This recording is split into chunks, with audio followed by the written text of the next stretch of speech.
and I should have never been arrested in the first place. It will get worse for you if you don't just confess. We're gonna go after your family. But obviously I didn't know that Nissan was behind it. It's not very difficult to come to conclusion. You're gonna die in Japan or you're gonna have to get out. Este señor que ven ahí se llama Carlos Ghosn y quizás ustedes no lo conozcan, pero su caso fue uno de los escándalos más grandes del mundo empresarial de la última década. Y en sus casas tal vez se estén preguntando, ¿quién es Carlos Ghosn? Durante años fue considerado el gran titán de la industria automotriz. Bajo su conducción, Renault y Nissan pasaron de tener pérdidas a ganar miles de millones y las transformó en el grupo que más autos vendía en todo el mundo. Sin embargo, en noviembre de 2018 el ejecutivo pasó de héroe a villano. La justicia japonesa lo arrestó y desde ese momento todo cambió. Lo acusaban de haber desviado millones en fondos para financiar sus gastos de lujo, hasta de haber usado plata de la empresa para festejar su propio cumpleaños en el Palacio de Versalles. Pero lo que nadie esperaba es que Carlos Ghosn decida escaparse, y la historia detrás de su fuga es realmente de película. ¿Fue acaso víctima de una gran conspiración o era simplemente un dictador codicioso? ¿Cómo pasó de ser una celebridad en Japón a transformarse en el enemigo número uno del país? Bueno, amigos, amigas, no se vayan porque es imperdible, se lo juro. No sé si se sigue haciendo esto, pero de verdad. Hola, mi nombre es Javier Ledesma y hoy quiero que hablemos del caso Carlos Ghosn. ¡Vamos!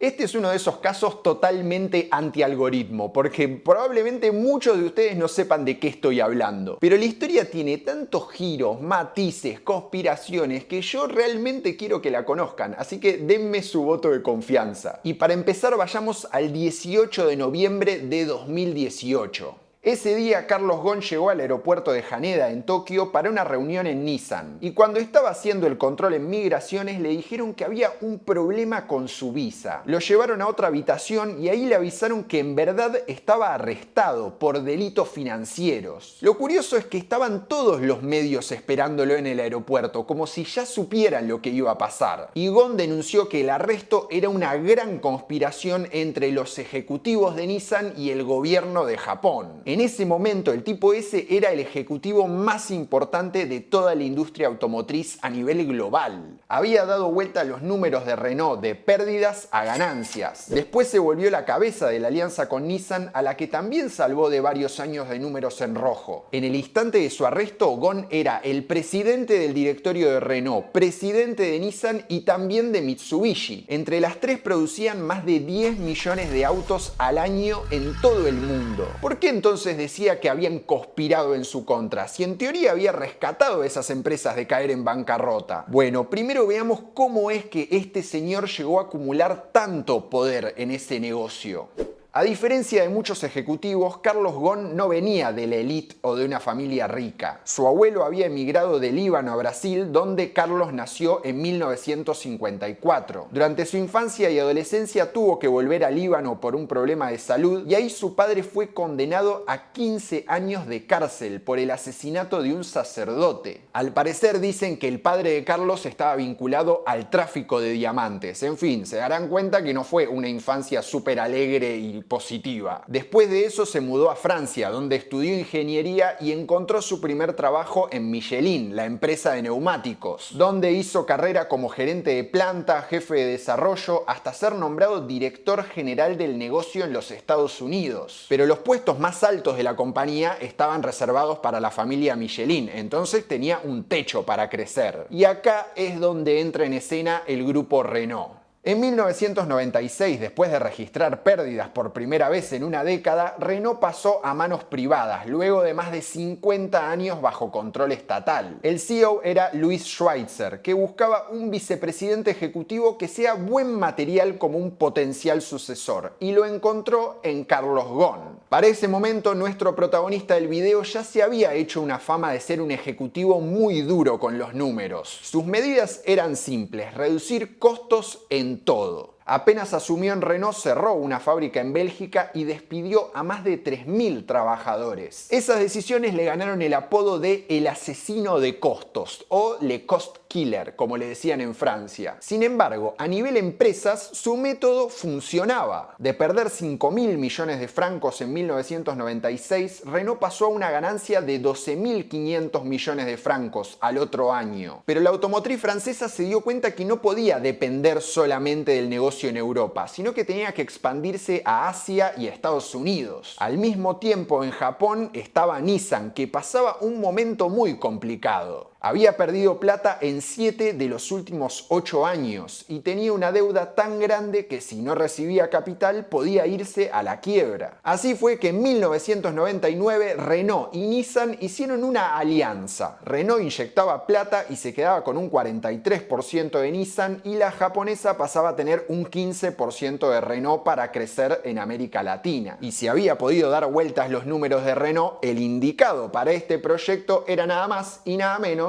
que Carlos Ghosn. El ejecutivo entró a la compañía como director de operaciones y lanzó el llamado Plan de Renacimiento de Nissan, que era un eufemismo para cierre de fábricas y despidos de empleados. En total recortó unos 21.000 puestos de trabajo, que eran un 14% de toda la mano de obra, y puso además metas súper ambiciosas de producción. También se metió de lleno en la cultura japonesa, en particular en lo que eran los ascensos. Allá premian a la experiencia, o sea, ascendían los de más edad, pero con Carlos Ghosn no, sino que si trabajabas bien ibas a ascender, no importaba si eras joven. Y el método, podés creer que volvió a funcionar. De tener 20.000 millones de dólares en deuda, Nissan pasó a ganar 15.000 millones de dólares en un año. Además, duplicó su producción a más de 5 millones de autos. Ghosn se volvió toda una celebridad en Japón, pero lo digo a otro nivel. El tipo estaba en la tapa de las revistas, firmaba autógrafos a todos lados donde iba, hasta le hicieron un manga, sí, un cómic con su historia allá. Incluso en las encuestas, las mujeres lo elegían como el hombre más codiciado para casarse.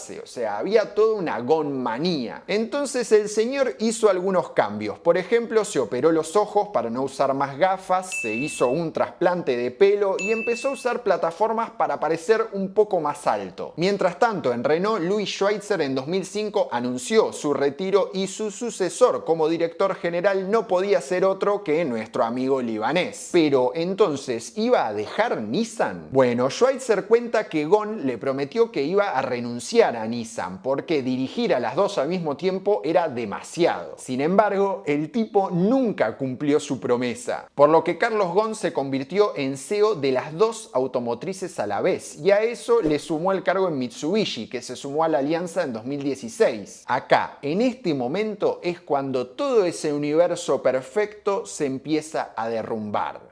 El tipo se la pasaba viajando de París a Sudamérica, de Sudamérica a Nueva York, de Nueva York a Japón. Cada vez podía dedicarle menos tiempo a Nissan, pero aún así no largaba. Además, los objetivos que ponía en las empresas seguían siendo súper ambiciosos. En Renault, algunos empleados se estresaron tanto que terminaron quitándose la vida. Y la justicia declaró que la empresa no podía no saber de la situación de salud mental de sus propios trabajadores. Así que en 2017 Ghosn cedió su puesto de CEO en Nissan a Hiroto Saikawa, aunque siguió como presidente. Pero esta alianza, que parecía sólida, empezó a mostrar algunas grietas. Primero porque el Estado francés aumentó su porcentaje de acciones en Renault y recordemos que el balance de poder entre las dos compañías no era equitativo. Renault tenía más del 40% de acciones en Nissan y poder de voto, mientras que la japonesa tenía un 15% de Renault y ningún tipo de poder de decisión. O sea, había un claro dominador ahí. Aparte, se empezó a hablar de llevar esa alianza a una fusión completa y en Japón no estaban del todo de acuerdo. Porque una cosa era aliarse, ahora bien, una fusión con esa desigualdad era básicamente ceder el control. Y ese punto es el que sostiene Ghosn, que fue el germen de la conspiración para correrlo de la película. Ahora, ¿de qué se lo acusaba puntualmente cuando lo arrestaron? El cargo inicial era no haber reportado su salario como corresponde en los balances de Nissan entre 2010 y 2015. En Japón salió una ley en 2010 que obliga a los ejecutivos a reportar su remuneración si excede un cierto monto. Y salió a la luz que Gon ganaba 7 veces más que su par de Toyota. Algo que no está bien visto en Japón, eso de cobrar fortuna. Se valora mucho más la humildad. Después los fiscales sumaron otro cargo más por el mismo delito entre 2015 y 2018. En total dicen que no reportó más de 80 millones de dólares en 8 años de sueldo. Por su parte, Gon niega todo esto y dice que nunca cobró esa plata, que lo que están tomando en verdad es un plan de pagos para cuando él decida jubilarse y que incluso todavía no había sido aprobado por el directorio, que igual él era el presidente del directorio, ¿no? Sin embargo, en Japón y en Francia empezaron a investigar un poco más de todo lo que había hecho y le fueron sumando otros cargos. Uno era por abuso de confianza. Dicen que había usado fondos de Nissan, más de 14 millones de dólares, para cubrirse de una mala inversión personal que había hecho. También lo acusaban de desviar más de 5 millones de dólares a una concesionaria en Omán que en verdad fueron a parar a su bolsillo para poder comprarse un yate de lujo. Aparentemente el tipo también creó una sociedad de Nissan en Países Bajos con la supuesta excusa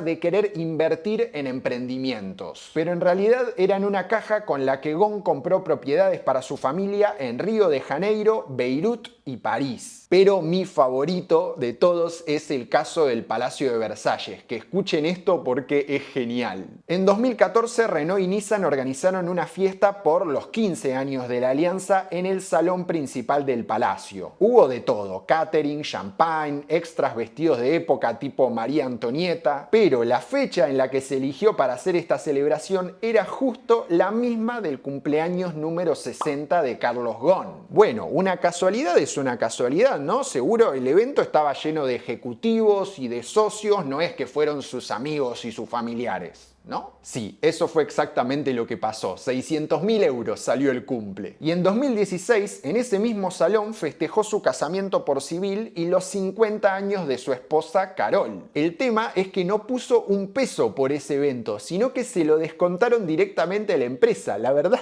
el tipo era un fenómeno de los viáticos. En fin, volvamos a lo que pasó con nuestro gastador serial. Carlos Ghosn estuvo más de 130 días en un centro de detención con interrogatorios constantes buscando su confesión. Con cada nuevo cargo tenía más tiempo para dejarlo ahí recluido. Apenas lo arrestaron, Nissan y Mitsubishi lo corrieron como presidente del directorio. Y Hiroto Saikawa, su sucesor en Nissan, salió ese mismo día a dar una conferencia de prensa diciendo que Ghosn lo había traicionado. Medio caradura porque un año después Saikawa también tuvo que renunciar porque se descubrió que el tipo había toqueteado algunos números. Renault por su parte dijo que la investigación interna de Nissan no había cumplido con ciertos estándares, pero bueno, en 2019 también lo sacaron de su directorio. Mientras tanto, su esposa Carol organizó una campaña para llamar la atención de las entidades de derechos humanos por el trato que estaba recibiendo su marido en la cárcel.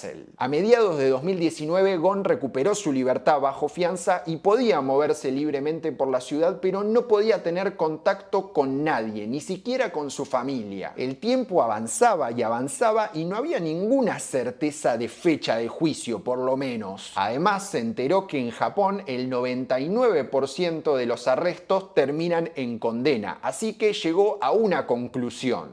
All the signs that there was no way I was going to be treated fairly. No sign that I will have a normal life for the next 4 or 5 years. So I can tell you, that means it's not very difficult to come to conclusion.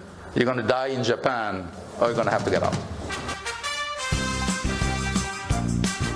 La familia Ghosn contrató a Michael Taylor, un ex agente de las Fuerzas Especiales estadounidenses, para organizar el escape. El 29 de diciembre de 2019, el ex ejecutivo salió de su casa y se reunió con 2 hombres en el Hotel Grand Hyatt. Se puso una gorra, un barbijo y los 3 tomaron el tren bala hasta Kansai. Ahí entraron a un hotel, pero Ghosn nunca salió. En esa habitación el tipo se escondió en un estuche para instrumentos musicales acondicionado con agujeros para poder respirar. Taylor y su hijo lo llevaron al aeropuerto donde zafaron de los rayos X y Ghosn viajó escondido ahí hasta Turquía. Después de de un cambio de aviones, el 30 de diciembre de 2019 finalmente llegó a Líbano, que no tiene tratado de extradición. El que no zafó fue Michael Taylor, el que lo ayudó a escapar, porque Estados Unidos sí tiene tratado de extradición. A él y a su hijo lo juzgaron en territorio japonés y pasaron 20 meses en la cárcel. Cuestión que ya pasaron más de 5 años de esa fuga totalmente cinematográfica. Carlos Ghosn sigue en Beirut, donde dirige un programa de liderazgo ejecutivo en la Universidad de Líbano y todavía mantiene su inocencia en todos esos cargos. Sin embargo, el empresario ejecutivo no puede ser juzgado en Japón, pero todavía puede recibir una condena. En julio pasado, la justicia francesa confirmó que antes de fin de año le va a poner una fecha a su juicio, que a esto encima se le agregó un quilombo más, como si fuera poco. Al parecer lo acusan de haber coimeado a Rachida Dati, una ex parlamentaria de la Unión Europea que ahora es ministra de Cultura de Francia. ¿Ustedes qué opinan? ¿Es una víctima o un villano? ¿Es todo una gran conspiración o al tipo se le subió a la cabeza todo ese poder? Si les interesa saber más sobre el tema, hay varios documentales y libros que se hicieron sobre este caso. Hay una en Netflix que se llama Fugitivo, está también El Último Vuelo, que es una serie de la BBC, y otra en Apple llamada Buscado, el escape de Carlos Ghosn. Mientras tanto, yo espero que les haya gustado esta historia y me despido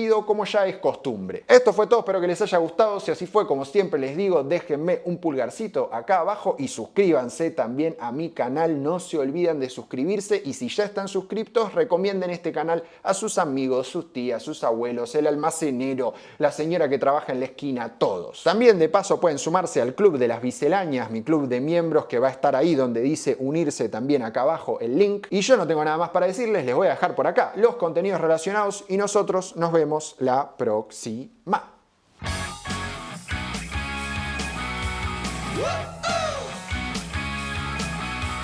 Woo!